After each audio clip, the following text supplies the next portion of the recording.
Hi friends, welcome back to my channel. My name is Fiona and I am a full-time artist.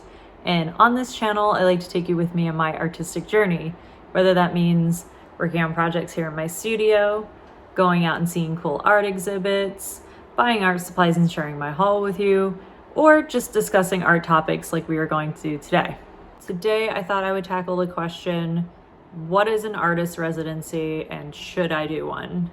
And maybe it's weird timing to do this because of the times that we're in, but pre-COVID, I used to do a yearly artist residency pretty much every summer.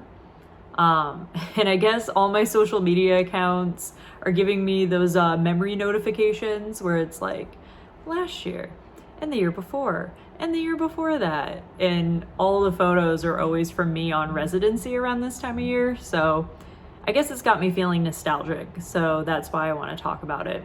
Also, all those years that I was doing them, I would often get asked by fellow artists, well, what is a residency and should I be doing this? So let's talk about it. So let's get started with what is an artist residency. An artist residency is typically an opportunity for an artist to work outside their studio in a new setting where they can focus primarily on creating work, reflecting, and researching. I like to think of it as an escape from the day-to-day normal of being in your studio. So there's a lot of different artist residencies out there, and I'll just give you some examples of artist residencies I have done. I work on a collaborative project called Shared Energies with an artist called Maria DOERING. I will leave her link as well as our Shared Energies project in the description below. But essentially, she lives in Canada, I live in the US, and throughout the year we will mail drawings back and forth. I'll do a bit, mail it to her, she does a bit, mails it back. But we would meet in residence once a year every summer for 1 month, somewhere outside of both of our hometowns, and we would just have time to focus on that body of work. It would be open to the public, and the art center would generally set us up for press, an artist talk, and an exhibition at the end of it. And it just felt like a little bubble that we got to work in, and we were really taken out of our day-to-day and were able to sort of focus on that project and reflect on the previous years we had done it and think about how we wanted to move the project forward.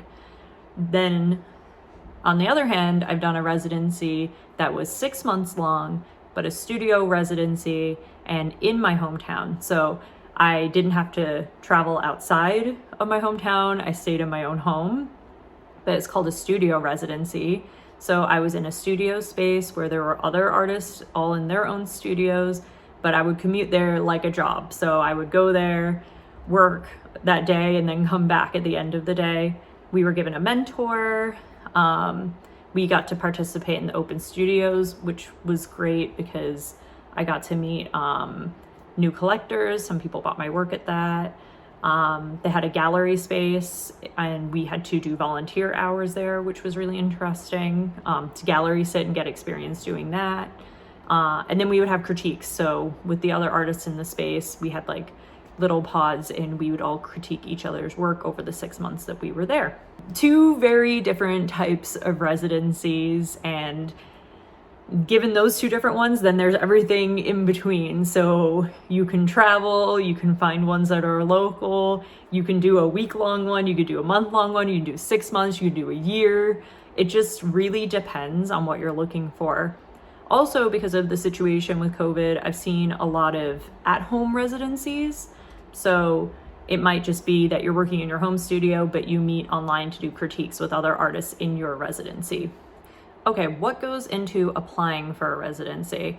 First and foremost, you need to think about what you're specifically looking for. Are you looking to travel or are you looking to stay local? Is it something you can bring your family with, or are you going to be going by yourself? With that said, will you also be having a collaborator or will you be working by yourself? Is it something that you're going to need funding for, or is it something that you're willing to pay to do? Is it going to be research-based? If so, there might be a particular place that is specific for you based on the research that you want to do around your project.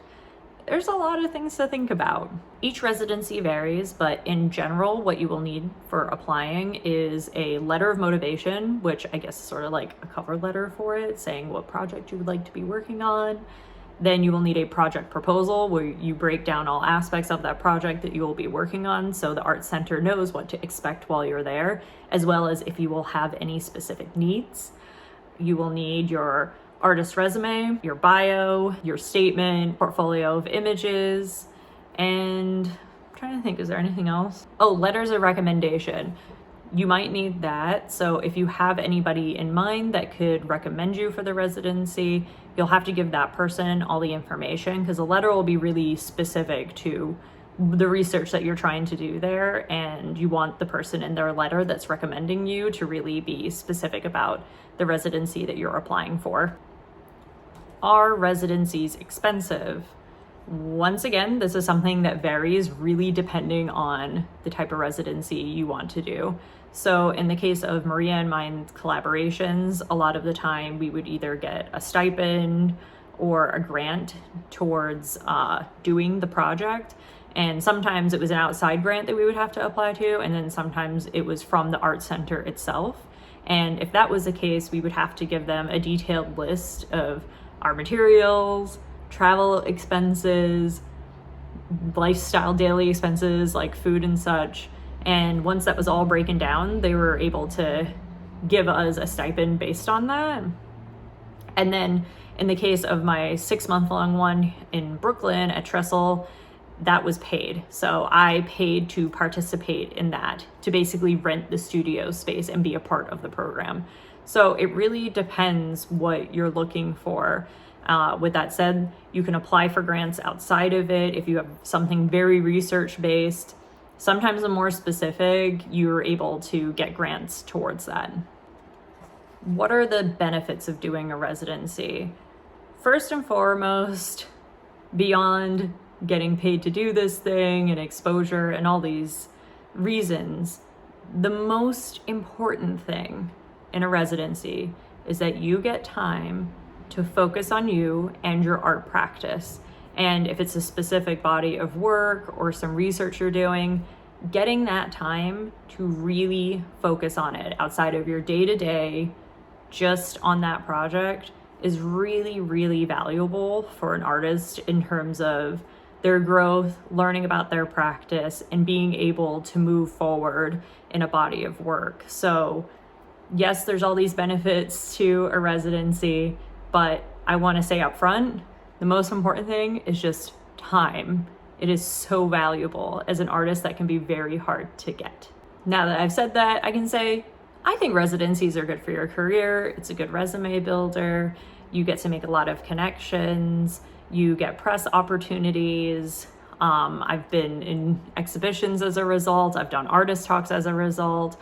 I've met fellow artists. There's just such an array of opportunities that come out of doing artist residencies that I would say if you have the opportunity to do one and you are capable, I would really recommend it. So guys, what do you think? Would you do an artist residency? Have you done one? Let me know about it in the comments below.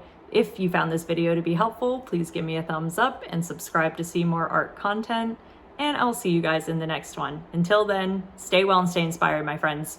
Bye.